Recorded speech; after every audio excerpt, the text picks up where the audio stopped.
You can't have a sports car without it sounding amazing. If it's just a microwave that goes fast.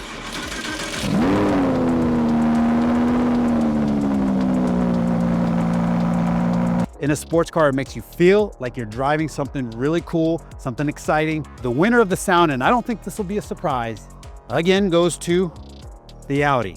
It's a V10. It's got 600 plus horsepower. It howls.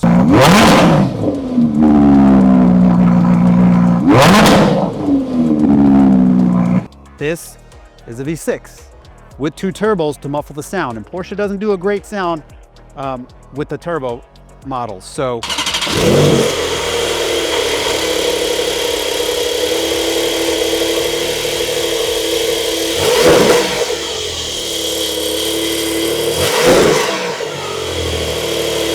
the V10 by a landslide sounds better than the Porsche.